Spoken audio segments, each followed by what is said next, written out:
नमस्कार, मैं हूं शिवम। आप देख रहे हैं राष्ट्रहित। डिफेंस में निजीकरण को लेकर खूब हंगामा होता रहा है। सरकार जहां इसे आत्मनिर्भरता की ओर बढ़ते कदम से जोड़कर देखती है, वहीं बहुत से ऐसे लोग हैं जो ये मानते हैं कि इससे आने वाले समय में भारतीय सैन्य क्षमता प्रभावित होगी। ताजा मामला देखें तो दिवाली से पहले रक्षा मंत्रालय के 4 लाख से ज्यादा सिविल कर्मियों को प्रोडक्टिविटी लिंक बोनस यानी पीएलबी पर रोक लगी और फिर जब विरोध हुआ तो यह बोनस दे दिया गया। अमूमन ये बोनस दशहरे से पहले मिलता था, लेकिन इस बार यह आर्थिक फायदा दिवाली के बाद दिया गया जब हंगामा हुआ। अखिल भारतीय रक्षा कर्मचारी महासंघ के महासचिव सी श्री कुमार ने इसके लिए रक्षा मंत्रालय को पत्र लिखा था और इसमें बोनस जारी न होने पर गहरा गुस्सा व्यक्त किया गया था। इसमें navy, air force, EME, AOC, DGQA, directorate of ordnance यानी सीएंडएस और ऑर्डिनेंस फैक्ट्री अस्पताल के कर्मियों को भी प्रोडक्टिविटी लिंक बोनस दिया गया। इसके बाद में एआईडीईएफ ने अपने पत्र में यह कहा था कि रक्षा क्षेत्र के सिविल कर्मियों के साथ सौतेला व्यवहार हो रहा है। रक्षा मंत्रालय का बजट जो है करीब 5.25 लाख करोड़ रुपए का है और अगर इस राशि को यूनियन बजट के संदर्भ में देखें तो यह 13.3% के आसपास है। इसके बावजूद रक्षा मंत्रालय उस तरह के खुद से निर्णय नहीं ले पाता। यहां इस घटना का जिक्र इसलिए मौजूद है क्योंकि कर्मचारियों को डर है कि कहीं ये निजीकरण की आहट का असर तो नहीं है। आजादी के बाद सेना को रक्षा उपकरण उपलब्ध कराने के लिए देश में 13 ऑर्डिनेंस फैक्ट्रियां स्थापित की गई थी और ये फैक्ट्रियां सेना को वर्दी से लेकर टैंक और स्मॉल आर्म्स तक मुहैया कराती हैं। फिलहाल देश में कुल 42 फैक्ट्रियां हैं। बावजूद इसके केंद्र सरकार 650 रक्षा उत्पादों में से करीब 250 उपकरण निजी कंपनियों से खरीदने की तैयारी में है और इस क्षेत्र से जुड़े लोग कहते हैं कि इससे ऑर्डिनेंस फैक्ट्रियों के लाखों कर्मचारी बेरोजगार हो जाएंगे। सरकार का तर्क है कि ऑर्डिनेंस फैक्ट्री के उपकरण महंगे होने के साथ ही गुणवत्ता में भी कमतर हैं, लिहाजा डिफेंस कॉरिडोर स्थापित करके निजी कंपनियों को शामिल करने का निर्णय लिया गया है। All India defence employees federation के राष्ट्रीय महासचिव सी श्री कुमार का कहना है कि अभी देश की ऑर्डिनेंस फैक्ट्रियों में कुल 650 तरह के रक्षा उपकरण तैयार किए जाते हैं सेना के लिए और इनमें अब कटौती करके 250 प्रोडक्ट तैयार करने का जिम्मा डिफेंस कॉरिडोर विकसित होने पर निजी कंपनियों को दे दिया जाएगा। इसमें निजी कंपनियां box, boot, uniform, small arms, rifle जैसे प्रोडक्ट बनाएंगी। ऐसे में खरबों रुपए खर्च करके स्थापित ऑर्डिनेंस फैक्ट्रियां बंदी की कगार पर पहुंच जाएंगी और कर्मचारियों के हाथ से नौकरी चली जाएगी। उन्होंने कहा कि रक्षा मंत्रालय निजी कंपनियों से प्रोडक्ट तैयार कराने में 30 से 40% कम लागत का हवाला दे रहा है, जो कि बेतुकी बात लगती है। और इस निजीकरण के बीच एक खबर और आई जिसने चिंता बढ़ा दी। ये खबर इसी महीने की है और यह खबर है अडानी से जुड़ी हुई। दरअसल अडानी की एंट्री हो गई इस पूरी खरीद की प्रक्रिया में और Adani defence system and technology limited यानी एडीएसटीएल ने 27 शहरों में सबसे बड़े इंडिपेंडेंट एयरक्राफ्ट मेंटेनेंस यानी मरम्मत और ओवरहॉल, जिसको शॉर्ट में एमआरओ कहते हैं, ऑर्गेनाइजेशन एयरवर्क्स ग्रुप यानी एयरवर्क्स ग्रुप को खरीदने का ऐलान कर दिया। एमआरओ एयरवर्क्स से अडानी ग्रुप की कंपनी की डील फाइनल हो गई है करीब 400 करोड़ रुपए में। कंपनी के स्टेटमेंट की अगर माने तो इसमें लिखा हुआ है कि एयरवर्क्स भारत में सबसे पुरानी एमआरओ है और जिसके पास 6 मेंटेनेंस बेस और 900 से ज्यादा रखरखाव एक्सपर्ट हैं। एमआरओ एक ऐसा चेन है जो किसी कंपनी को दिन प्रतिदिन के आधार पर चालू रखती है। अडानी ग्रुप ने आगे कहा कि भारतीय वायुसेना के 737 वीवीआईपी विमानों के लैंडिंग गियर पर पहले P-8I विमानों के चरण में 32 की जांच से लेकर 48 की जांच और एमआरओ तक एयरबक्स ATR 42/72 और A320 और B737 विमानों के बेड़े के लिए ये पूरा व्यवस्था रखती है। ये एमआरओ काम करता है इनके लिए। अब ये अडानी के पास है और ऐसा कहा जा रहा है कि इसके अलावा अडानी ग्रुप डिफेंस सेक्टर की बहुत सी कंपनियों पर निगाह गड़ाए हुए बैठा है। रक्षा क्षेत्र की ऑर्डिनेंस फैक्ट्रियों का निगमीकरण पहले भी विरोध का विषय रहा है और केंद्र सरकार के लिए भविष्य में गलत साबित होने वाला निर्णय है। ये दावा अध्यक्ष जो हैं all India defence employees federation SN पाठक उनका है। पिछले 20 सालों में 5 रक्षा मंत्रियों ने निजीकरण के लिए जो नायर कमेटी की सिफारिशों को मंजूरी देने की बात थी वो नहीं दी थी। उन्होंने कहा कि 41 ऑर्डिनेंस फैक्ट्रियों का एक भी कर्मचारी निगम का कर्मचारी नहीं बनेगा। स्वैच्छिक चयन प्रक्रिया में सभी केंद्रीय कर्मचारी रहेंगे। आपको बता दें कि देश में रक्षा क्षेत्र की जो 41 ऑर्डिनेंस और SAF पैरासूट और दूसरी जो फैक्ट्रियां हैं, इनकी यूनियनों ने केंद्र सरकार की निगमीकरण की नीतियों के विरोध में एक फेडरेशन बनाया है। इसमें इंटक भी शामिल नहीं हुआ था। SN पाठक ने कहा कि केंद्र सरकार रणनीति के तहत लगातार फायदे में चल रही रक्षा क्षेत्र की सरकारी फैक्ट्रियों का निगमीकरण कर रही है। सरकारी डेटा यह कहता है कि 17 से 20 तक देश की सभी ऑर्डिनेंस फैक्ट्रियां फायदे में थीं। इसके बाद 20 से 21 और 22 तक इनमें घाटा दिखाया गया, यानी सारी फैक्ट्रियां जो थीं वो घाटे में आ गईं। सरकार ने इन फैक्ट्रियों का इसके बाद निगमीकरण शुरू कर दिया कि घाटे की फैक्ट्रियों को घाटे से उबारा जाएगा निगमीकरण के माध्यम से। जबकि ये जो घाटा दिखाया गया ये कोरोना के समय में बढ़ा है, जो कि कोरोना में तो सभी फैक्ट्रियों में एक तरीके से घाटा रहा। AIDEF के अध्यक्ष ने कहा कि केंद्र सरकार ने 2 डिफेंस कॉरिडोर बनाए थे, इनमें से यूपी के बुंदेलखंड तो दूसरा साउथ में है। दोनों ही जो ये कॉरिडोर है ये फेल हो गए क्योंकि यहां इन्वेस्टमेंट करने को कोई राजी नहीं है। और जो कंपनियां आ रही हैं उन्होंने शर्त रखी है कि सेना उन्हें 10 साल का ऑर्डर दे, जबकि सेना ने ऐसा करने से इनकार कर दिया है। सेना सिर्फ 2 साल का ही ऑर्डर दिए जाने का नियम रखती है। केंद्र सरकार ने जिन ऑर्डिनेंस फैक्ट्रियों का निगमीकरण किया उनके कर्मचारियों को 2 साल के लिए संबंध किया गया है। कहा है कि 2 साल में जो कर्मी ऑर्डिनेंस बोर्ड में जाना चाहे चला जाए या फिर सरकारी में रहे। उनका दावा है कि एक भी कर्मी ऑर्डिनेंस बोर्ड में नहीं जाएगा क्योंकि पार्लियामेंट का नियम है कि केंद्र सरकार का कोई भी कर्मी 5 साल से पहले निगम या निगमीकरण में नहीं जोड़ा जा सकता। इस लिहाज से ये गलत है, इलीगल है। निगमीकरण के विरोध में फेडरेशन ने मद्रास हाईकोर्ट में एक केस फाइल कर रखा है। तो ये पूरा मामला लगातार अब गंभीर होता जा रहा है और ये प्रश्न उठ रहा है कि आखिर ये सब क्यों सरकार कर रही है। रक्षा क्षेत्र में ये निजीकरण का कहीं असर तो नहीं है, ये बोनस की बात है, अडानी की एंट्री की बात है। हमारे साथ अशोक सिंह जी जुड़ गए हैं, राष्ट्रीय उपाध्यक्ष हैं इंटक के। हमारे साथ अनिल उपाध्याय जी जुड़ गए हैं, जनरल सेक्रेटरी हैं भारतीय मजदूर संघ के कानपुर के। और इसके अलावा हमारे साथ घनश्याम त्रिपाठी जी जुड़ेंगे, general secretary small arm Indian employees union के। हमारे साथ HN तिवारी जी जुड़ेंगे, प्रदेश उपाध्यक्ष हैं इंटक के। और हमारे साथ प्रभात रंजन जी जुड़ेंगे जो डिफेंस एक्सपर्ट हैं। सबसे पहले अनिल जी और अशोक जी, आप दोनों का बहुत स्वागत है। अनिल जी, मेरा प्रश्न पहला आपसे है कि ये एक तो बोनस वाले बात तो एक हो गई कि ठीक है बाद में बोनस दे दिया गया, लेकिन ये जो निजीकरण का जिन रक्षा क्षेत्र में एंट्री जिसकी हो रही है इसको आप किस तरह से देखते हैं, क्योंकि ये बहुत गंभीर मसला है और इसको लेकर बड़ी चिंता जाहिर की जा रही है। अनम्यूट कर लीजिए सर आप। देखिए जरा, ऐसा है, आ रही आवाज? हाँ आ रही।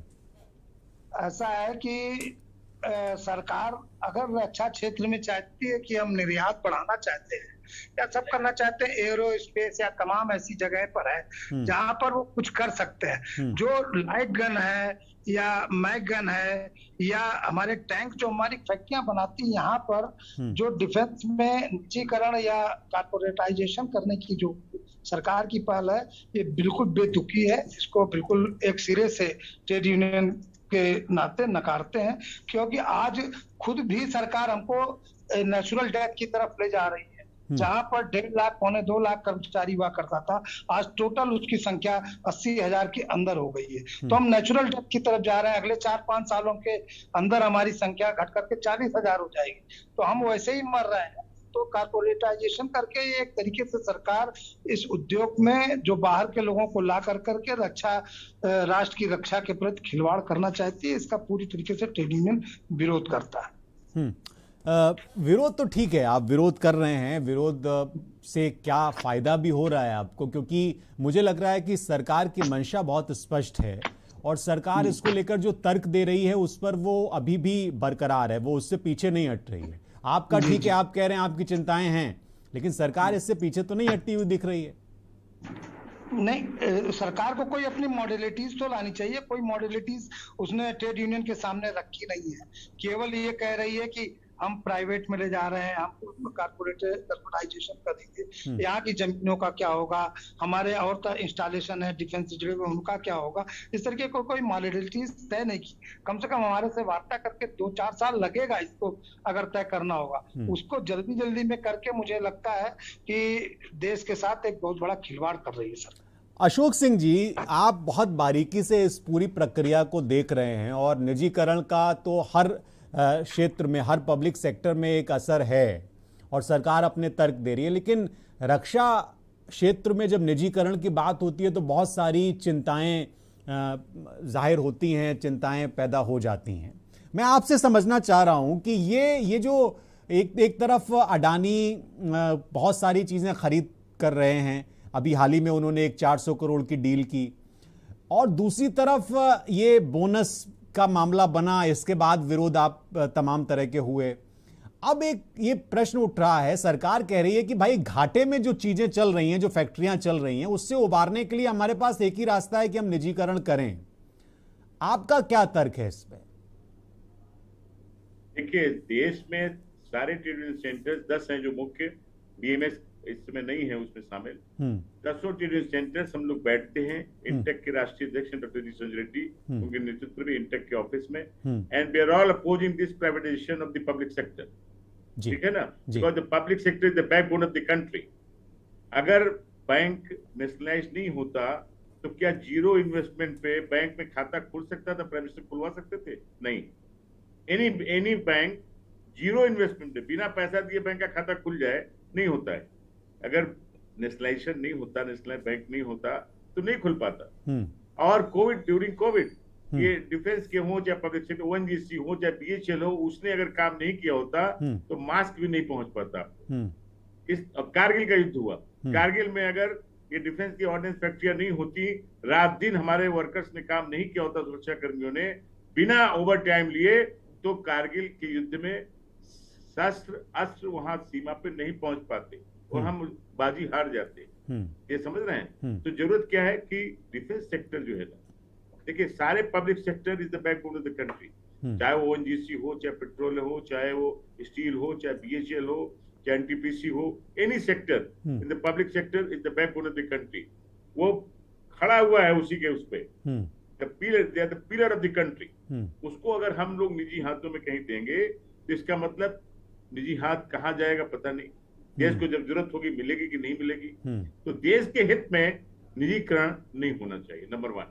नंबर 2, जो आप सुरक्षा डिफेंस की बात कर रहे हैं कि इंटेक, अरे भाई इंटेक तो शुरू से ही निजीकरण के खिलाफ है, लेकिन एस्मा लगने के बाद ये लोग दस्तखत करने से घबरा गए, दस्तखत करने जेल चले जाएंगे। जेल जाने के लिए अशोक सिंह तैयार हैं, समझ रहे हैं ना, लेकिन दस्तखत जब नहीं करेंगे, उस मीटिंग में हम सारों तीनों फेडरेशन थे, तो क्या होगा? हम लोगों ने, लेकिन मीटिंग जब हुई रक्षा मंत्री ने किया तो उसमें हुआ कि अच्छा आप लोग, तो उसमें सर्विस कंडीशन को बहुत चीजें की। निजीकरण एकदम, जब भी निजीकरण अगर आएगा तो हम लोग Indian national defence federation 10 federation 10 trade union centres सड़क पे होंगे। आज देखिए बैंकों में क्या हुआ, बैंक में 1 लाख कर्मचारियों की भर्ती शुरू हो रही है। अगर निजीकरण होता तो नहीं होता। We are against this. बैंकों की स्ट्राइक हुई, एलआईसी नहीं, लेकिन आप अशोक जी, देखिए आप तो लंबा अनुभव है आपका और आप कह रहे हैं कि भाई आप इसके खिलाफ हैं और आपने आपके तर्क भी हैं कि भाई ये देश हित में नहीं है और इससे बेरोजगारी बढ़ेगी। आपके तर्क बिल्कुल ठीक हैं। बेरोजगारी नहीं, देश के हित में नहीं है। हाँ, वही। लेकिन मैं आपसे, मेरा प्रश्न दूसरा है। मेरा प्रश्न ये है कि आपके ये तर्क सरकार नहीं मान रही। सरकार के जो तर्क हैं वो ये कह रहे हैं कि भाई घाटे में है कंपनियां, हम इसको कैसे उबारें? नहीं, घाटा फायदा नहीं देखा जाता है राष्ट्र हित में। देश की सुरक्षा नंबर 1 पे है, समझ रहे हैं ना। घाटा नहीं देखा जाता है। घाटा तो पूरा देश घाटे में चल रहा है, तो क्या करेंगे? देश को दे देंगे निजी हाथों में, टाटा को दे देंगे, बिरला को दे देंगे, अडानी को देंगे, देश को चला ही रहे हैं वो। तो इसलिए समझ, घाटे और मुनाफे की बात नहीं होती, देश को चलाने की बात होती है, देश की सुरक्षा की बात होती है, देश की जनता। 136 करोड़ में 80 करोड़ कामगार हैं इस देश में, 80 crore out of this 95% unorganised sector, असंगठित क्षेत्र में जो परेशान है। ड्यूरिंग कोविड आपने देखा होगा सड़कों पे न पैसा था, न रोटी थी, न खाना था, सड़क पे मर रहे थे। हाँ। लेकिन पार्लियामेंट में क्या जवाब आया? कोई मृत्यु नहीं हुई है कोविड के दौरान। ये मिनिस्टर का बयान जो बहुत ही अप्रासंगिक है, अच्छा नहीं लगता है सुनने में। इसलिए मैं आप सबसे, मेरे सभी भाई बैठे हुए हैं यहाँ पे, मेरा ये है कि जो सेक्टर जहाँ पे है उसको वहां पे रहने दिया जाए। अगर आप कुछ और अदर को खोलना है तो खोलिए, हैं? आप उसको एक्सपोर्ट करिए। 136 करोड़ में अभी बहुत सी डिमांड है, बहुत सी चीजों का एक्सपोर्ट करना, उसको वो बंद करिए। अपने सेक्टर को बढ़ाइए, एक्सपेंड करिए। अगर घर का कोई पिलर अगर कमजोर हो जाए तो क्या करेंगे आप? कहेंगे कंपनी जैसे आप करें घाटे में, तो उसको पिलर को मजबूत करते घर खड़ा रहे, घर सुरक्षित रहे। तो आप ये कह रहे हैं अशोक जी, आप ये कह रहे हैं, एक चीज कहना है। हाँ। डिफेंस को कौन कह रहा है घाटे में? हम कहीं घाटे में कभी अभी ये कहा गया कि नहीं, एक मिनट सुन लीजिए। डिफेंस का सौदा, डिफेंस के नाम पे घाटा मुनाफे की बात करनी ही नहीं चाहिए, कभी नहीं करनी चाहिए। नहीं, हम घाटे में भी नहीं रहे कब। नहीं, जैसे मैं एक रिपोर्ट देख रहा था, अनिल जी, मैं एक रिपोर्ट देख रहा था। घाटा कह के लोग परेशान है, घाटे में हो या मुनाफे में हो। देश को घाटे में, देश को सुरक्षित नहीं करना है ना। फिर अनिल जी, हाँ, ये अशोक जी आपने बिल्कुल सही बात है, इसमें घाटा मुनाफे की बात नहीं होनी चाहिए, बिल्कुल सही बात। नंबर टू, सिस्टम जो है ना, अगर ठीक नहीं होगा, जैसे अभी जबलपुर में 7 आदमी मर गए, मैंने रात में सेक्रेटरी से बात किया। एक आदमी बॉम्बे भेजा गया हॉस्पिटल में, जानते क्या हुआ? 10 बेड के हॉस्पिटल भेजा गया, इसलिए कि वहां लोग ना भेज दो बॉम्बे, और मर गया। मैंने कहा जान की कुछ कीमत होती है? क्यों ऐसा काम किया? अरे सिखाओ पहले उनको। ऐसा है ऑर्डिनेंस फैक्ट्री जहाँ टैंक वैंक बनता है ना, बारूद बनता है ना, जानते क्या है? आपको सही बात बता दे, मैं जबलपुर में था 3 दिन। ये है कि अगर वहां पे जो आदमी घुसता है नौकरी में, अगर सही सलामत 58 साल के बाद आ जाए तो लोग जश्न मनाते हैं। अच्छा, यस, वहां पे मैं था, 3 और 14 आदमी रिटायर हुए थे। जश्न पूरे परिवार के साथ, हजारों लोगों की भीड़ थी। जश्न मनाते हैं, सुरक्षित लौट आया। मर भी सकता था, क्योंकि यहाँ पे लापरवाही जो है ना, वो टेक्निकल जो चीज है उसको समझाते नहीं, सिखाते नहीं। जहाँ पे इलेक्ट्रिशियन, जहाँ पे मैनेजमेंट मान लीजिए टेक्निकल जरूरत होगी वहां भेजेंगे नहीं, जहाँ मैकेनिकल होगा वहां सिविल भेज देंगे। अनिल जी, तो एक मिनट सर, इसलिए जब प्रॉपर मैनेजमेंट प्रॉपर लोगों के हाथ में नहीं होगा तो सिस्टम गड़बड़ हो जाएगा।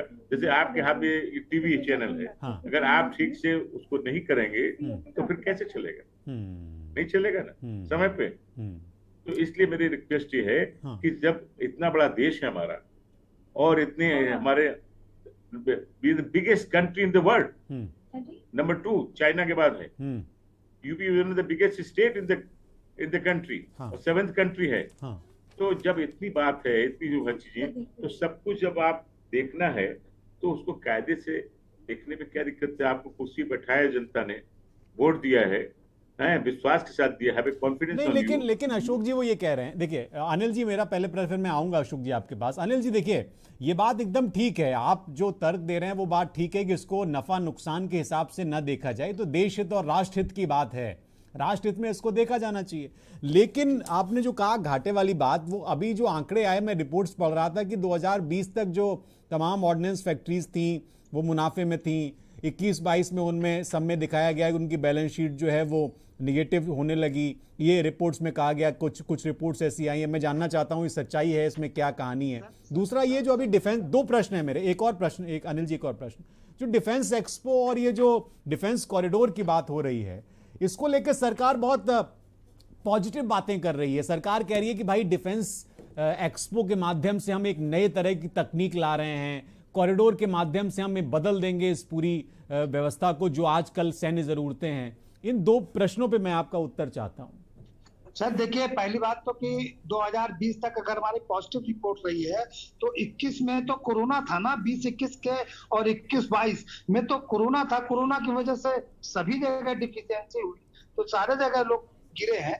हमारी भी कुछ कम हुआ, लेकिन हमने टारगेट जो लक्ष्य दिए गए, हमेशा लक्ष्य को पूरा किया। दूसरी बात, जो डिफेंस एक्ट, कौन मना करता है कि डिफेंस एक्ट को ना लगाए? कौन मना कर रहा है कि डिफेंस कॉरिडोर नहीं बनना बनाए? है। केवल 26% ही तो भारत देश प्रोडक्शन करता है, और उसमें भी हमारा परसेंटेज 6-7% है। तो 6-7% को टच क्यों कर रहे हैं? आपके पास सेक्टर पड़ा हुआ है 64%, उस 64% को टच 76% को टच करिए, खूब बनाइए, खूब डिफेंस एक्सपो में ले जाइए, खूब तरीके से आप डिफेंस कॉरिडोर बनाइए। एरो स्पेस में हमारा कोई काम नहीं है, वहां ले आके खड़ा करिए। प्राइवेट कंपनी को क्या गन दे करके छोटी छोटी बातों को, जो हम डिफेंस में यहाँ हम बहुत दिन से चला रहे हैं, इतना बड़ा इंफ्रास्ट्रक्चर, हजारों करोड़ लाखों करोड़ रुपए का इन्वेस्टमेंट है, उस इन्वेस्टमेंट को खत्म करके और हमारे देश के साथ, हमारे देश की रक्षा के साथ खिलवाड़ करना सरकार का ये बिल्कुल कदम बिल्कुल ठीक नहीं है। डिफेंस एक्सपो है, रक्षा कॉरिडोर है, खूब बनाए हैं, हमें उसे कोई दिक्कत नहीं है, लेकिन इसको टच करके हमारे को दिक्कत करते हैं, ये दिक्कत है, इस पर हमारा अपोजिशन है। और हमारे से बैठ करके राय ले, इसको हम एज ए कॉर्पोरेटाइजेशन। तो आप ये कह रहे हैं कि आपसे राय भी नहीं ली जा रही है क्या? आप राय तो ली जा रही होगी ना? सरकार कतई राय नहीं ले रही है, सरकार वन वे करती है, हमको बताती है, अपना जो है काम करती है। लेकिन सरकार के बारे में तो, मोदी सरकार के बारे में कहा जाता है कि वो तो सबकी सुनते हैं, उसके बाद ही कोई फैसला लेते हैं। ऐसा थोड़ी है कि कोई ऐसे सुनते कहा? हमें बताइए हमारे ट्रेड यूनियन के नेताओं के साथ आज तक प्राइम मिनिस्टर बैठे हैं क्या? डिफेंस को बैठा दिया, डिफेंस को सेक्रेटरी को जो बता दिया, टीच कर दिया, ये करिए, वो फॉलो करता। प्राइम मिनिस्टर के पास समय, डिफेंस सेक्रेटरी भी तो एक तरीके से उनका प्रधानमंत्री की बात तो लेके आए हैं। अगर ये बात आप ही तो कह रहे हैं, प्रधानमंत्री की बात को लेकर के आए हैं, वो वन वे ट्रैफिक है। ये प्राइम मिनिस्टर ने कहा इसको इम्प्लीमेंट करना, ये वन वे ट्रैफिक है। हमारे साथ जब अगर करना बाइलैटरल, अगर कोई टॉक होगा तब हम कोई डिसीजन निकालना चाहिए। डिफेंस सेक्रेटरी को वन वे उन्होंने कह दिया ये करना है, तो वो उसी तरीके से कहते भाई आप जो भी करिए, मुझे ये करना है। प्राइम मिनिस्टर ने कहा ये मैं करूंगा, बस यही है, ये चल रहा है। एक चीज मैं कहना चाहता हूँ अशोक जी, मैं आ रहा हूँ दर्शक। अशोक जी मैं आ रहा हूँ, आप ही के पास आ रहा हूँ, दो ही मेहमान है इसलिए। हमारे पास साथ एक दर्शक जुड़ गए, सुरेंद्र, हम क्योंकि फोन लाइंस भी ओपन करते हैं अपने शो में। सुरेंद्र, आप हमारे साथ हैं, मऊ से जुड़े हुए हैं। सुरेंद्र आप सुन पा रहे हैं? हाँ जी बताइए सुरेंद्र, स्वागत है, क्या कहना चाहते हैं आप? मैं आपको तो बहुत धन्यवाद देना चाहता हूँ। पहले सबसे पहले जी। आवाज आ रही है? बिल्कुल बोलिए, आप बोलिए। हाँ, मैं आपको धन्यवाद देना चाहता हूँ, इतनी अच्छी बात आप रखे हैं देश के लिए, और सबसे जुड़ी हुई। और दो पैनल बैठे हैं, हमारे सिंह साहब हैं और उपाध्याय है। हाँ, मैं हाथ जोड़ के इन लोगों से प्रार्थना करता हूँ कि आप लोग जो आज बोल रहे हैं ना, ये बहुत ही अच्छा बोल रहे हैं, और आप लोग नहीं खड़े होंगे, और टीवी के चैनल वाले या मीडिया के लोग नहीं खड़े होंगे, तो ये सब जीत जाएगा, सब लुट जाएगा, कुछ बचेगा नहीं। बहुत शुक्रिया सुरेंद्र, हमें फोन करने के लिए। हम इस तरह के मुद्दे उठाते हैं अपने इस कार्यक्रम में, और हमारा पहला मकसद है कि हम जो राष्ट्र हित के मुद्दे हैं उनको उठाते रहें। जी अशोक जी, देखिए आप जो कहना चाह रहे थे, क्योंकि हमारे दर्शक भी जुड़ते हैं इस कार्यक्रम में, क्योंकि राष्ट्र की बात कर रहे हैं हम, तो वो जुड़ते ही हैं, इसलिए हमने फोन लाइन्स ओपन किए। अशोक जी आप क्या कहना चाह रहे थे? आप वो बात कहिए, फिर उसके बाद मैं सवाल करूंगा। कह रहा था कि आपने कहा ना कि आप सरकार आप उनसे बात कर रही है कि नहीं कर रही है। मोदी साहब को हम लोगों ने लिख के, सारे ट्रेड यूनियन सेंटर से लिख के दिया, अच्छा, demand, joint demand from all the sectors, long back, 7 साल 8 साल हो गए, रिपीट करते रहते, हम लोग की मीटिंग होती रहती, अभी मीटिंग हुई, लेकिन एक बार उन्होंने नहीं बुलाया, नंबर 1। नंबर 2, इस देश में इंडियन लेबर कॉन्फ्रेंस पिछले 70-75 साल से हो रही है, मोर देन 75 ईयर्स। हम 75वां वर्ष मना रहे हैं, इंटेक भी मना रही है। 3 मई 1947 को हमारी इंटेक की फाउंडेशन हुई, ठीक है ना। तो इंडियन लेबर कॉन्फ्रेंस जो ट्राइपार्टाइट है, जिसका चीफ प्राइम मिनिस्टर उद्घाटन करता नहीं बना रहे पिछले 8 साल से, जब से मोदी जी प्राइम मिनिस्टर हुए। अच्छा, तो what is the reason behind? क्यों नहीं? उसमें एम्प्लॉयर भी है, गवर्नमेंट भी है, वर्कर भी है, ऑल थ्री बुलाना चाहिए, बात सुनना चाहिए, क्या सही है क्या गलत है, फिर निचोड़ निकालना भी, कमेटी बनाना चाहिए, सबके विचार सुनेंगे। जैसे आपने कार्यक्रम जो आयोजित किया है, विचार सुनने के लिए तो किया है ना। बिल्कुल है। तो जब आप कार्यक्रम करेंगे नहीं, विचार सुनेंगे नहीं, आपका टीवी चैनल तो कर रहा है, कोई और चैनल तो करता नहीं। एनडीटीवी पे वो रवीश जी बोलते हैं और कोई बोलता नहीं है, सारे पत्रकार परेशान है। बोले जो बोलता है नहीं, एक चीज दिखाई नहीं देखिए पड़ता है। अशोक जी, एक चीज मुझे बताइए, ये जो तमाम एक्सपो लग रहे हैं, मैं देख रहा हूं कि सरकार इसको लेके बहुत आशान्वित नजर आती है कि वो दुनिया भर की जो टेक्नोलॉजी है उसको किसी तरह से सेना से जोड़ा जाए। और उनका ये कहना है कि चाहे वो जितनी भी कंपनियां हैं, जो पब्लिक सेक्टर की कंपनियां हैं, वो अभी उतने अत्याधुनिक तरीके से चीज़ें नहीं बना पा रहे हैं, इसलिए ज़रूरी है कि दुनिया भर की टेक्नोलॉजी को लाया जाए, पब्लिक प्राइवेट सेक्टर को मिलाया जाए और एक नए मॉडल से काम किया जाए, जिससे कि हमारी सेना और अत्याधुनिक तरीके से काम करे। एक बात बताइए, आपके पास एक घर है, आपके पास कपड़ा है, उसको किसने कहा है कि अच्छे ढंग से मत सिलवाइए? आपके साथ इतने पब्लिक सेक्टर्स हैं, इतनी डिफेंस फैक्ट्रियां हैं, किसने इसको कहा मॉडर्नाइज मत करिए? किसी ने रोका है आपको मॉडर्नाइज करने से, एक्सटेंशन करने से, कैपेसिटी बढ़ाने से? नो, किसी ने नहीं रोका, आप करिए। होता कि अभी देखिए, अभी उन्होंने कहा कि हम पूरा काम कर रहे हैं, अभी सारा सामान है, लोग कर ही नहीं रहे काम। Management is not working, workers देख रहा है कि हम कैसे करें, काम करना चाहता है, काम करने दिया जाता, इसलिए कि फेल हो तो हम उधर जाएं। They want to fail us, fail करना चाहते हैं। जो अपनी ही चीज को अगर फेल करना चाहेंगे, कमजोर करना चाहेंगे, ये बहुत बड़ा आरोप लगा रहे हैं आप, ये बहुत बड़ा आरोप लगा रहे हैं। आरोप नहीं, फिर आप उन्हीं की बात करने लगे। ये आरोप है, सत्य है, आरोप नहीं है, सत्य है। ये जब आपके पास जमीन है, खेत है, सुनिए, आपके पास खेत है तो उसमें आप अगर बीज नहीं बोएंगे, सिंचाई नहीं करेंगे, हल नहीं जोतेंगे तो फसल कहां से उगेगी? ये सत्य है। ये जो आप कह रहे हैं वाकई में ये बहुत चिंता का। सांच को आंच क्या है, पूरा देश में पब्लिक सेक्टर फैला हुआ है, पूरे देश में डिफेंस है, हर जगह कश्मीर से कन्याकुमारी तक है, उसका हजारों करोड़ एकड़ जमीन है, और आपके पास इस देश में एक्सपर्ट इतने हैं कि जो विदेशों में काम कर रहे हैं। Indians they are working in all the countries. मतलब आप ये कह रहे हैं कि खेत को बंजर करने की पूरी प्लानिंग जानबूझ के की जा रही है। एक छोटे से ब्रेक के लिए, क्योंकि बहुत आपने जो बात कही अशोक जी, मैं लौटूंगा ब्रेक से तो मैं आपके पास आऊंगा। एक छोटे से ब्रेक के लिए मुझे रुकना पड़ रहा है, और वाकई में बहुत गंभीर मसला है। जो बात उठाई जा रही है, जो कहा जा रहा है राष्ट्रहित में, उसको समझने की जरूरत है, क्योंकि ये ऐसा मसला नहीं है जिसको नकार दिया जाए, जिसको भुला दिया जाए, जिसकी उपेक्षा कर दी जाए। एक छोटे से ब्रेक से लौट रहे हैं तुरंत। आप देख रहे हैं के न्यूज, खबरों का सारथी। देश बढ़ चला है एक विकास यात्रा पर, जन जन की खुशहाली का स्वप्न लिए, प्रयासों में प्रण लिए। तो आइए देश के प्रति अपना कर्तव्य निभाएं।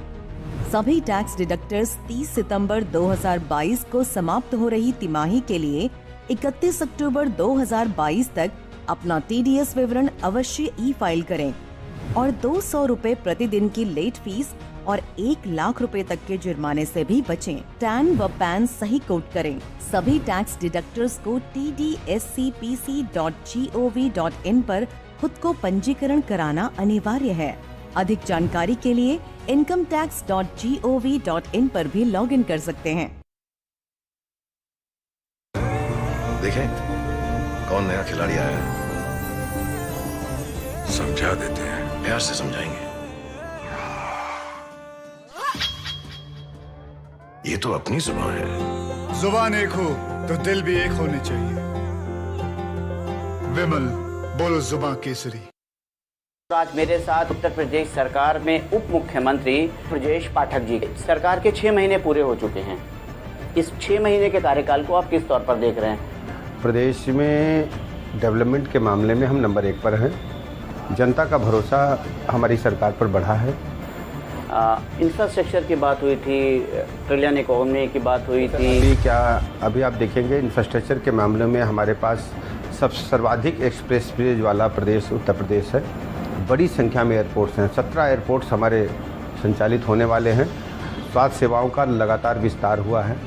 अस्पतालों में चिकित्सक बैठ रहे हैं, समय से उनको दवाइयाँ मिल रही हैं, जांचें हो रही हैं। लेकिन अभी भी सर काफ़ी कुछ बदलना बाकी है। अभी हम लगातार काम कर रहे हैं और सब कुछ ठीक करेंगे। उत्तर प्रदेश सरकार को रोड मैप के तौर पर किस तरीके से देख रहे हैं? अब हम लोग ग्लोबल इन्वेस्टर समिट करने जा रहे हैं। पूरी दुनिया के जो इन्वेस्टर्स हैं, जो उद्योगपति हैं, वो भारत आकर के, उत्तर प्रदेश आकर के यहाँ अपना उद्योग लगाएंगे और हमारी सरकार उनके साथ प्रतिबद्धता के साथ खड़ी होगी। पॉलिटिकल एडिटर शबी हैदर की डिप्टी सीएम ब्रजेश पाठक से खास बातचीत देखिए शनिवार रविवार रात 9 बजे सिर्फ के न्यूज इंडिया पर। आप देख रहे हैं के न्यूज, खबरों का सारथी।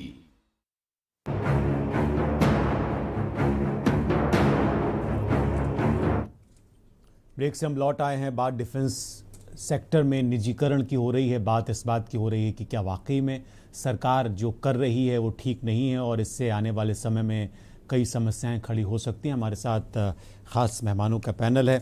अशोक सिंह जी, ब्रेक से पहले जो आपने बात उठाई उसमें एक जो बात आपने कहा वो वाकई में बहुत चिंता का विषय है, लेकिन मैं ये जानना चाह रहा हूँ कि ये जानते हुए कि ये सारी चीज़ें सेना के हित में नहीं है, देश के हित में नहीं है, अगर सरकार कर रही है और उसको वो सही ठहरा रही है तो उसके पीछे उसकी कोई तो मंशा होगी ना। आप उनकी उस मंशा पर भी तो गौर करिए। आप सिर्फ उसका एक विरोध कर रहे हैं, ये तो ठीक नहीं है ना। आपने बिल्कुल ठीक कहा। मंशा हम जानेंगे तब तो कुछ कहेंगे। मंशा तो मन में उनके है ना। नहीं, मन में क्यों? वो जैसे अरे मंशा आप कह रहे राष्ट्र हित को तो हमको समझाएं कि इससे जो हमारे एग्जिस्टिंग सिस्टम है उसको कोई क्षति नहीं पहुंचेगी, कोई कमजोर नहीं होगा। जो हमारा देश है, बाउंड्री जो भी 41 ऑर्डिनेंस फैक्ट्रियां इस देश की वर्षों से देख रही हैं, आजादी के पहले देख रही हैं। पहले 10 थी, 15 थी, 20 थी, 40 थी, धीरे धीरे 41 हुई है। तो बढ़ाया गया, किस लिए? देश के हित में बढ़ाया गया। तो उसको आगे और मजबूत करने की जरूरत है। समझ रहे हैं ना? ये मैं कहना चाह रहा हूँ। और आपको जो करना है करिए। अभी आपने उपाध्याय ने कहा 26% 27% बाकी कर क्यों? हम अपने इस फैक्ट्रीज को 41 ऑर्डिनेंस फैक्ट्री है, जैसे 10 से 41 हुई, तो इसको क्या 41 से हम 91 नहीं कर सकते, 100 नहीं कर सकते हैं? जमीन है हमारे पास, हजारों एकड़ जमीन है ऑर्डिनेंस के पास, डिफेंस के पास है, हजारों स्पेशलिस्ट हमारे साथ। हाँ तो कर सकते हैं। जो करना चाहिए नहीं कर रहे हैं, जो नहीं करना चाहिए कर रहे हैं, बस ये कह रहा हूं। हमारे साथ DGQA के QA से जुड़ गए जनरल सेक्रेटरी घनश्याम त्रिपाठी जी। घनश्याम जी, आपका स्वागत है। आप हमारे साथ लाइव जुड़ने वाले थे लेकिन नहीं जुड़ पा रहे हैं। फोन लाइन पे हमारे साथ स्वागत है आपका। घनश्याम जी, देखिए हमारे साथ अशोक जी भी हैं, हमारे साथ अनिल उपाध्याय जी भी हैं, और दोनों की चिंता ये इस बात को लेकर है कि वो कह रहे हैं भाई ये जो हो रहा है वो ठीक नहीं है और सरकार बात नहीं कर रही। एक जो मोटी बात है कि भाई सरकार बताए तो सही कि आखिर वो ये सब जो कर रही है, इस दिशा में जो आगे बढ़ रही है, वो क्यों बढ़ रही है। आप इस पे क्या मानते हैं घनश्याम जी?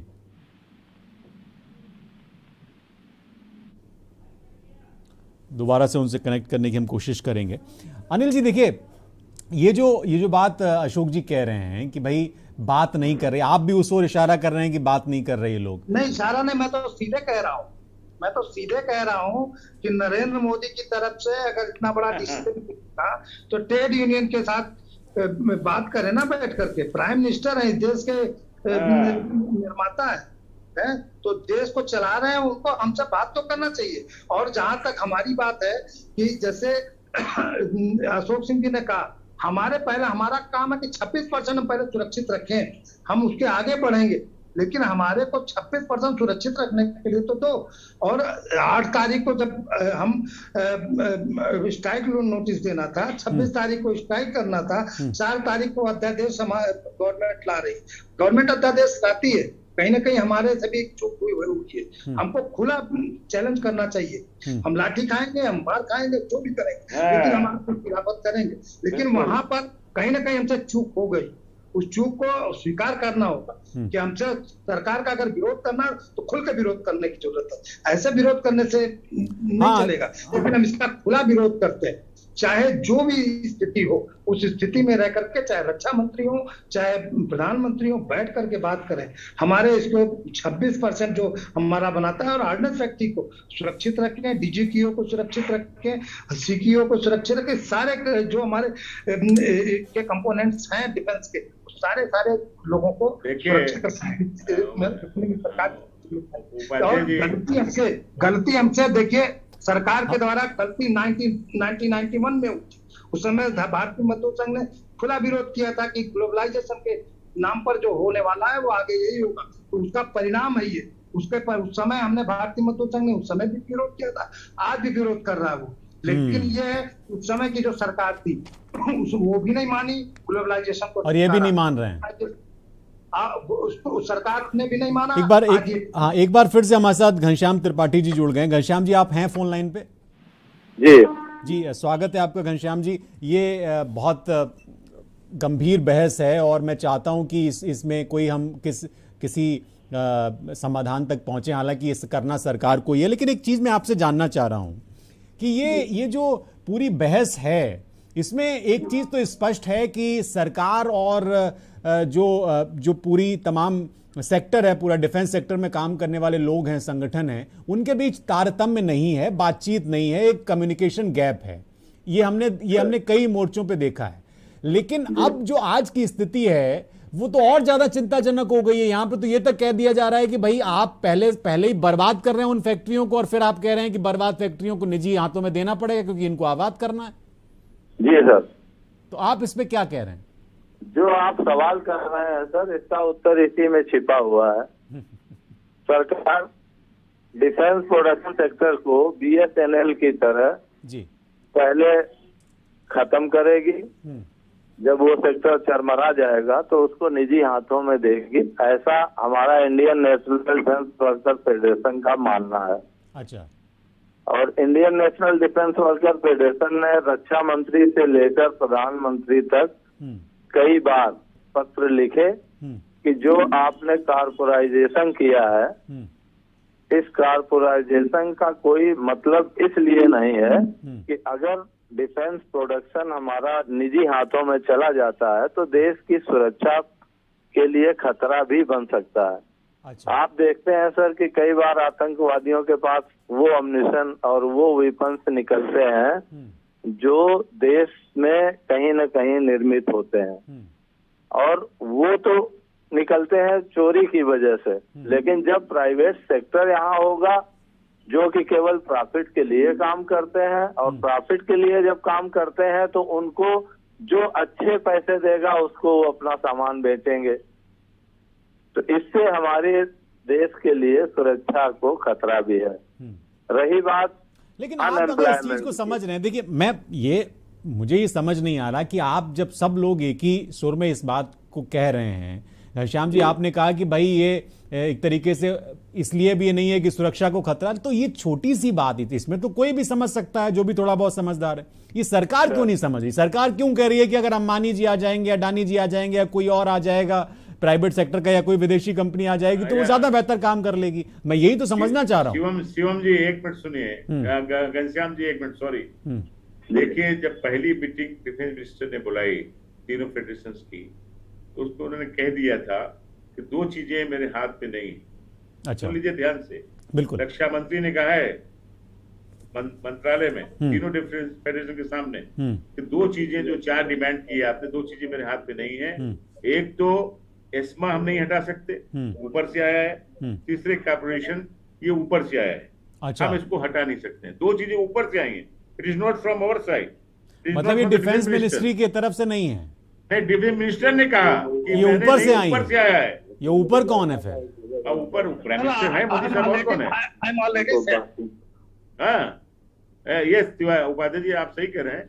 मैं कह रहा हूँ कि मैं तो उस मीटिंग में था और रक्षा मंत्री जी को आपने सामने सुना है। मैंने कहा कि अगर आप ऐसा करेंगे तो अशोक सिंह पहला व्यक्ति है, आपका बनारस के आप भी हैं, आप कोतवाल है, मैं वहां के जन सेवक हूँ, मुझे आप अंदर कर दीजिएगा। लेकिन वो खुद ही कहने लगे कि मैं तो दो चीजें एस्मा और क्या आप समझा सकते हैं? क्या आप समझा सकते हैं? हाँ, क्या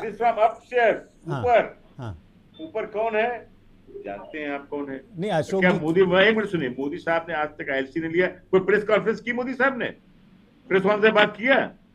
हम लोगों छोड़िए, नहीं तो वो तो कहते हैं नहीं किया। वो फिल्मी स्टार को बुला के घर में प्रेस बात करते हैं।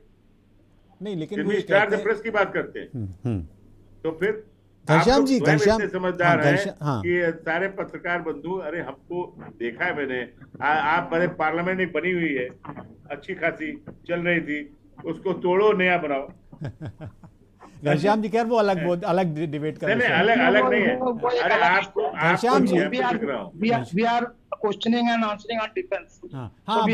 वही घनश्याम त्रिपाठी जी, ये जो दो बातें कही अशोक जी ने, मैं इस पे आपका भी एक प्रतिक्रिया चाहता हूँ कि ये जो उन्होंने कहा कि ये ऊपर से आई, मैं ये बात ठीक है, चलिए ऊपर कौन है कैसे आया वो ठीक है, लेकिन मैं ये जानना चाह रहा हूं कि ये अगर किया जा रहा है तो इससे फायदा किसी को तो होगा। तो ऐसी कौन सी आपको मजबूरी नजर आती है कि 4 लाख से ज्यादा जो तमाम कर्मचारी हैं जो लगातार अपनी बात को उठा रहे हैं, जिनको अपने भविष्य को लेकर डर है, शंका का माहौल है, वो आशंकित हैं, तो उनकी सारी चीजों को आप नजरअंदाज करके ये कह रहे हैं कि नहीं भाई ये कर दीजिए, तो कुछ तो मजबूरियां रही होंगी ना, कुछ तो मजबूरियां होंगी। ऐसा है सर, अभी तक डिफेंस प्रोडक्शन में कहीं भी कोई दिक्कत नहीं आई। इवन इसी प्रोडक्शन के हथियारों से आपने कारगिल जंग जीत ली। ये बात कई बार ही रक्षा मंत्री और प्रधानमंत्री तक को बताई जा चुकी है, बातचीत के दौरान कैबिनेट सेक्रेटरी को बताई जा चुकी है, लेकिन कोई रिजल्ट नहीं आया इस पे। और जो भी करस्पॉन्डेंस तीनों फेडरेशन करते रहे जो कि सरकार से मान्यता प्राप्त है, उनकी लगातार बातचीत बेकार गई और किसी ने कुछ उस पर तवज्जो नहीं दिया। आज स्थिति ये है कि फैक्ट्रियों को काम नहीं दिया जा रहा है।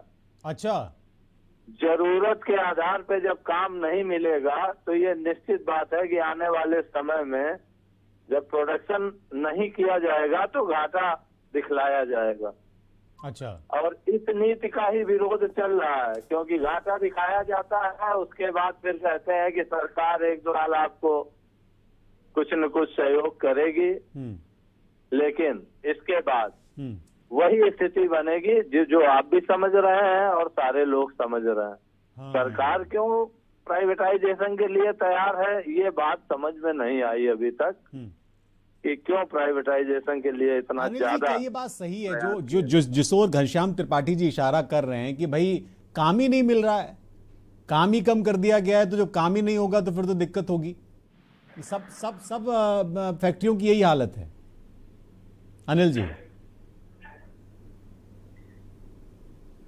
अनिल जी का फ्रेम फ्रीज हो गया, प्लीज उनको दोबारा से जोड़िए। ये अशोक जी, यही सवाल मेरा आपसे भी है। क्या सर, क्या बोल रहे हैं? हाँ अशोक जी, हाँ बोलिए सर। अनिल जी आप सुन पा रहे हैं? हाँ बोलिए, सुन रहे हैं। हाँ अनिल जी, एक बात घनश्याम त्रिपाठी जी ने उठाई कि सभी जो फैक्ट्रियां हैं, डिफेंस फैक्ट्रियां हैं, उनके साथ एक और चीज हो रही है, वो ये कि उनको काम कम दिया जा रहा है। अब उनके पास काम ही नहीं है करने के लिए, ये भी एक प्रॉब्लम है, और ये सोची समझी प्लानिंग के तहत ऐसा किया जा रहा है। क्या ये बात सही है? एक तो ये, और अगर इससे कितना फर्क पड़ रहा है प्रोडक्शन में? क्या है सर, देखिए कि जो ये बात कही जा रही है, मैंने अभी एक बात आपके उठाई थी कि 91 में ग्लोबलाइजेशन के नाम पर यहाँ पर किया गया। आज उन शर्तों को पूरा कर रही है सरकार, लेकिन हमारा तब भी विरोध था, आज भी हम विरोध कर रहे हैं। इन जो काम नहीं दिया जा रहा है, हमको टारगेटेड काम दिया जाता था। अच्छा। हमको लक्ष्य नहीं दिया जा रहा है। लक्ष्य इसलिए नहीं दिया जा रहा, वो कह रहा है कि हम टेंडर प्रोसेस में जाएंगे, आपको कारपोरेशन में कर दिया है, टेंडर प्रोसेस में जाएंगे। लेकिन जो आपने भी बात कहा था कि 5 साल तक किसी को भी नहीं ले जा सकते, तो 5 साल तक तुमको पहले टारगेटेड अपना टारगेट दीजिए। 5 साल तक हमको उसमें ले जाने की क्या आवश्यकता क्या है? ये एक गड़बड़ है। वो लक्ष्य सरकार नहीं दे रही, उस लक्ष्य को देने के लिए हमको लड़ना पड़ेगा, और आप लोगों की सहायता उसमें चाहिए कि हमको नहीं हम तो उठा ही रहे हैं बात, उस लक्ष्य पूरा कराएं। आपको बताएं 2010 में 7,000 करोड़ रुपए का डिफेंस ऑर्डिनेंस फैक्ट्री उत्पादन करती थी। अच्छा। अचानक AK अग्रवाल उस समय चेयरमैन बने और अचानक 7,000 करोड़ से 11,000 करोड़ का लक्ष्य लिया। उस 11,000 करोड़ के लक्ष्य को ऑर्डिनेंस फैक्ट्री ने पूरा किया, तो हम पूरा करने के लिए सक्षम है। हमारे पास मैन पावर्स की कमी हुई है, उसको सरकार को देना चाहिए, वो ना दे करके हमारे टारगेट को काट रही है, हमारे आदमियों को नहीं दे रही है। जो हमारे ऑफिसर है वो इनकेपेबल ऑफिसर के ऊपर झंडा चलाना चाहिए सरकार, तो सरकार को वहां पर काम नहीं कर रही है, बल्कि वो नीचे पे काम करे कि सेना को कह करके, जगहों पे कह करके इनका क्वालिटेटिव माल नहीं आ रहा, इसलिए हम इसको प्राइवेट में ले जा रहे हैं। ये सब तरीके के अपना रही है सरकार, ये गलत है। इसके लिए जो है भारतीय मजदूर संघ पूरी तरीके से विरोध करता है। अशोक जी देखिए, ये होता है कि बात हमने जब की तो कितनी सारी चीजें निकलकर सामने आई। आपने भी जो विषय उठाए वो वाकई में चिंताजनक हैं, और मुझे लगता है कि आम आदमी को भी समझना चाहिए कि जो अंदर खाने चीज़ें हो रही हैं ये वाकई में गंभीर है। लेकिन मैं एक चीज़ लगातार सोच रहा हूँ, वो ये कि ये सरकार, जो मौजूदा सरकार है, वो देश की सुरक्षा को लेके लगातार ये कहती रही है कि वो बहुत गंभीर है, और चाहे वो सेना की बात हो या सैन्य उपकरणों की बात हो। लेकिन अगर उसमें इतने पेचोखम हैं अंदर खाने, जो कि आप बता रहे हैं कि आप डिफेंस मिनिस्टर के साथ मीटिंग में थे और उसमें भी ये बात निकल कर आई, तो फिर ये तो बड़ा चिंतनीय विषय हो गया। इस पे तो फिर बात करनी भी पड़ेगी। और आपको क्या लग रहा है कि इसमें सरकार अब उस स्टेज पे है जिससे कि आप अगर मुद्दा उठाते हैं, आप अगर अपना आक्रोश व्यक्त करते हैं, तो आप सरकार को झुका सकते हैं? देखिए, जितने ऑफिसर्स हैं ना, अभी कहा उपाध्याय जी ने, जो मैनेजरियल सिस्टम है, system sitting on the top, वो जिस जहां पे बैठना चाहिए वो एक तो वहां पे नहीं बैठा है, नंबर 1। नंबर 2, वो खुद भी नहीं चाहता कि ये इसका निजीकरण हो, समझ रहे हैं ना। क्योंकि लेकिन अगर किसी का कार्यकाल 2 साल का है तो 2 साल क्या कर रहा है, चुपचाप से बैठकर काटना चाहता है इस समय। अच्छा है 2 साल तक हम गवर्नमेंट में ही हैं। हाँ। अब काम करके क्या करेंगे, जिंदगी भर तो काम किया है। हाँ। कौन सफर करेगा? देश सफर करेगा, वर्कर सफर करेगा। तो ये मैंने कहा है सेक्रेटरी से सबसे कि मॉनिटरिंग करिए। आप हफ्ते में रोजाना एक दिन मॉनिटरिंग रोजाना करिए, 8 से 10 कि वो कार्यालय आया भी कि नहीं आया 8 बजे। जीएम जो है, हाँ, समझ रहे हैं ना। हाँ। जब मॉनिटरिंग करेंगे, hello morning, good morning, how are you, पता चला नहीं है, नोट कर लीजिए। तो वो जब आएंगे नहीं और जब अपना लक्ष्य करेंगे नहीं, काम नहीं करेंगे और वर्कर सफर करेगा, तो यही तो सरकार कह रही है कि ये जो अधिकारी काम नहीं कर रहे हैं, अगर निगमीकरण कर दिया जाएगा तो ये काम करने लगेंगे। नहीं, 2 साल में उनका रिटायरमेंट हो जाएगा। आप समझिए ना, दे डोंट, वो चाहते हैं आराम से गुजारना। They don't want to come in the eye of the government। 2 साल है, उसके बाद उनको पेंशन भी उनकी ठीक है, सब कुछ। अब जब सब पुरानी पेंशन उनको मिलेगी, नए पेंशन मिलना 2004 के पहले के हैं, तो इसलिए वो सब इंटरेस्टेड नहीं है, जो होना है हो। लेकिन हमारी ये सोच है एज ए नागरिक, as a INTUC, as a defence का मैं प्रेसिडेंट भी हूँ और आईडो बॉडी के मेंबर। अभी साउथ एशियन कंट्री की मीटिंग हुई, सारी कंट्रीज में जो प्रो कैपिटल कंट्रीज हैं, who is suffering, worker is suffering, because the policy makers, government is making the policy in the interest of the capitalist. उनसे बात करते हैं, उनसे बात करते हैं, जो वर्कर काम करता है उनको बुला के बात नहीं करते। ट्रेड यूनियन सेंटर से पिछले 8 साल में एक भी बार मीटिंग नहीं हुई। तो देखिए, जहां बातचीत नहीं होगी ना, मैं देखिए कम्युनिकेशन गैप, वही मैं कह रहा हूं कि कम्युनिकेशन गैप अगर इतना है, गैप क्यों होगा?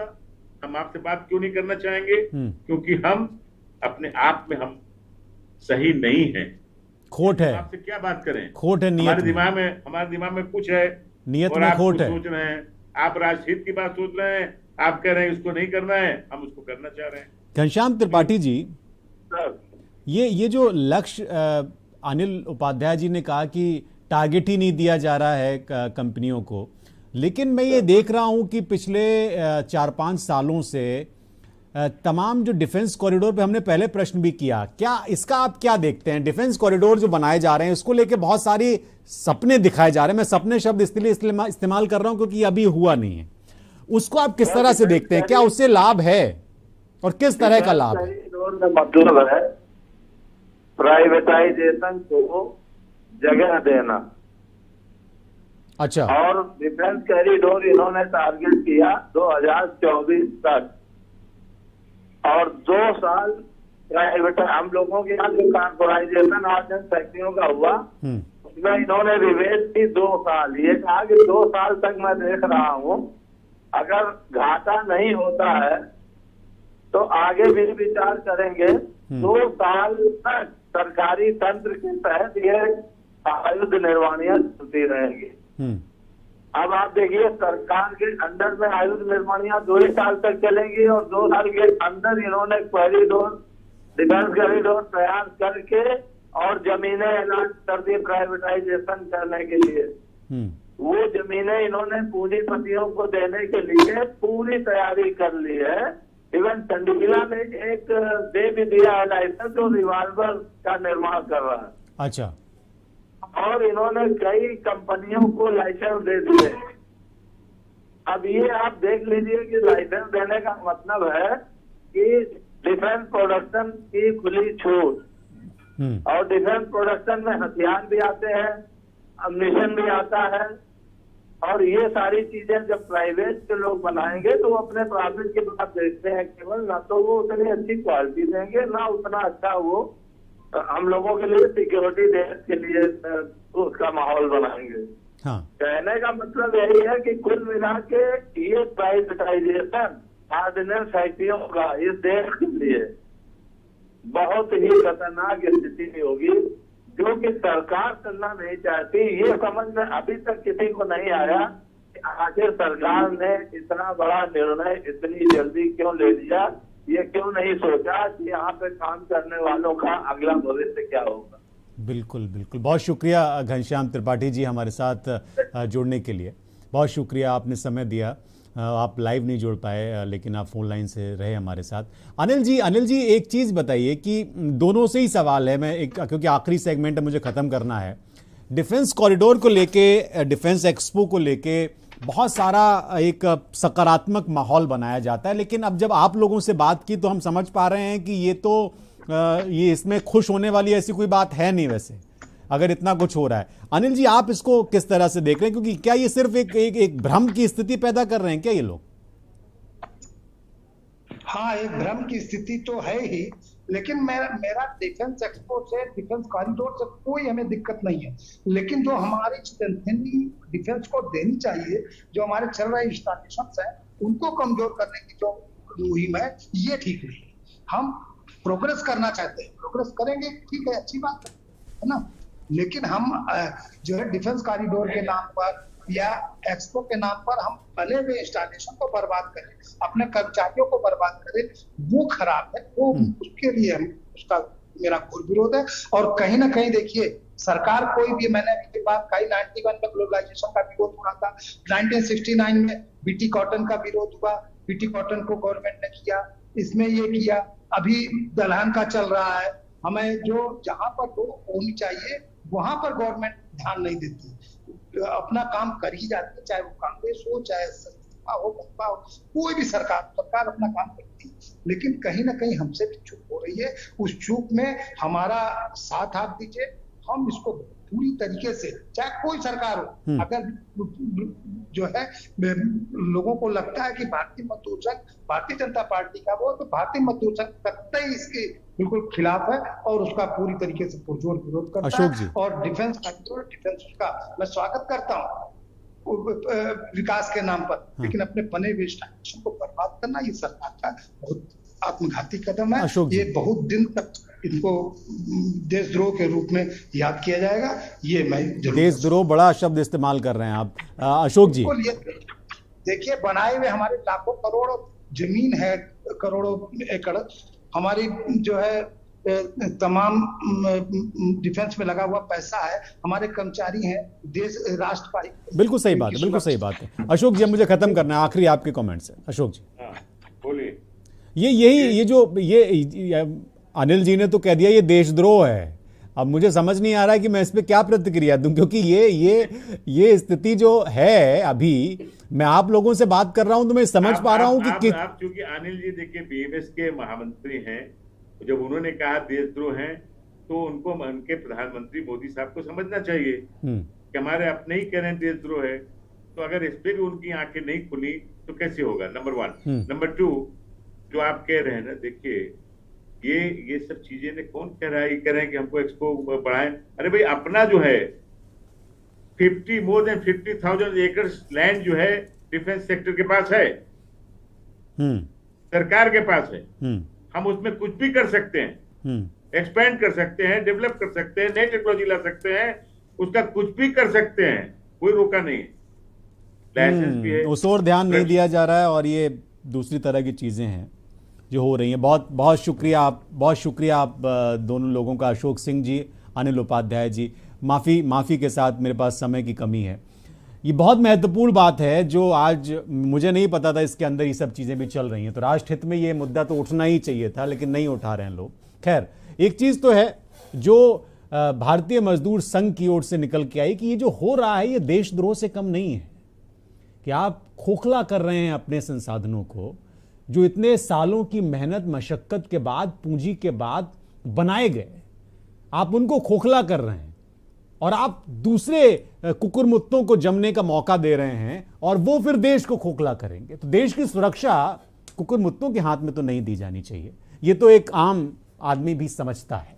तो मेरा ये आग्रह है राष्ट्र हित में कि सरकार इस दिशा में सोचे और सुने इन लोगों की जो इतने लंबे समय से देश की सुरक्षा के लिए काम कर रहे हैं, डिफेंस के लिए काम कर रहे हैं। बहुत धन्यवाद।